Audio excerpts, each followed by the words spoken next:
In the morning, Jacob went into the backyard and practiced the fundamental boxing techniques to strengthen his body and meridians.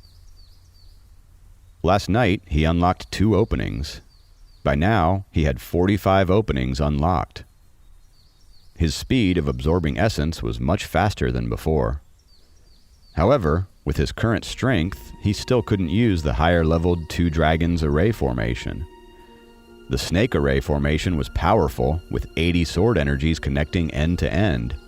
But to use 2 Dragons array formation, he had to control 160 sword energies at the same time. Jacob could imagine the enormous power of the 10 sides ambush array formation, not to mention the ultimate sword array formation, the 10,000 heart-piercing array formation, above it. Since Snowflake was staying with Noah for the time being, Jacob missed it a little. Each morning when he practiced in the small forest in the school, he would release it from the necklace and let it stroll around. He wondered if it would abandon him for a new master. He went back into the house and saw Helen making breakfast.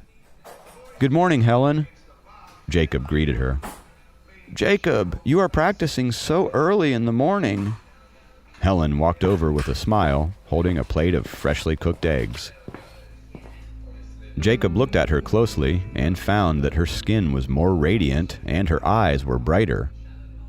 He was sure that it was caused by the effect of the youth pill instead of a night of cultivation. "Thank you for the youth pill," Helen said with a bright smile. "No need to thank me. It was Susan who gave it to you, and it was Kathy who made it," Jacob said. Helen nodded slightly and didn't argue with him. As a level 2 pill, the youth pill was not hard to make, and the ingredients were no secret. The only difficulty lay in the rarity of mature youth flowers, which were almost extinct in the mortal world. She must give Jacob credit for acquiring such rare flowers. "Today is Friday. Tomorrow you can come to my studio." Sitting at the table, Helen suggested, before picking up a piece of bread and biting into it. "Okay." Jacob also started eating. Unlike Dracon, Helen never gave people pressure. It was always pleasant and relaxing to be around her. "They aren't up yet?" Jacob looked up at the second floor and asked. "Kathy must be fatigued. As to Soph, she's a late riser," Helen said helplessly. While she talked, Kathy, who was freshened up and dressed, and Sophie, who had messy hair and was in her pajamas, walked out of their rooms. "Good morning," Kathy greeted. "Good morning, Mom. I feel so tired today." Sophie walked down the stairs listlessly. "Good." Helen was about to greet her when she suddenly saw that Sophie had reached level 3 of the Chi refinement realm. "What is it, Mom?" Sophie rubbed her eyes and yawned. She didn't realize that she had reached level 3 of the Chi refinement realm by cultivating abstractedly while she read. It took her only 2 days to catch up to Kathy, her master. Nothing. Helen didn't tell Sophie in case the latter would get smug. But on the inside, she was exhilarated.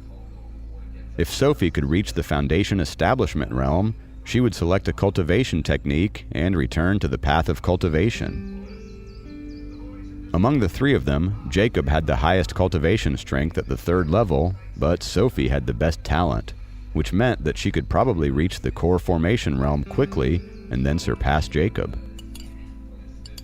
"Hurry up with your breakfast, and I'll drive you to school." Helen smiled brightly at them.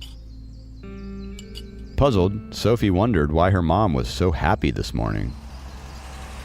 Minutes later, they got into Helen's new SUV and headed for their different destinations. "Jacob, you will go to the Science Institute today, right?" Helen asked abruptly while driving. "Science Institute?" Jacob was confused by her question. "Yeah, today is your father's inauguration ceremony. Didn't you know?" Helen glanced at Jacob. "Oh, right. I forgot about that," Jacob answered. You are a little forgetful. Your parents are coming back today." Helen smiled. In fact, Jacob was a little bitter inside. He didn't know that his parents would return today. His reply was his way of saving face. Helen drove Sophie to school before driving Jacob and Kathy to their university. Then, she drove to her studio. While he walked to the gate, Jacob dialed his dad's number, but the line was busy. He then called his mom, and the result was the same. He was fuming at this point. He completely forgot that Kathy was with him and stomped over to their first class. Kathy looked at him leaving and sighed. She had always held Walter and Mila in very high regard, but seeing their ignorance toward Jacob and his grandma, her opinion of them had dampened.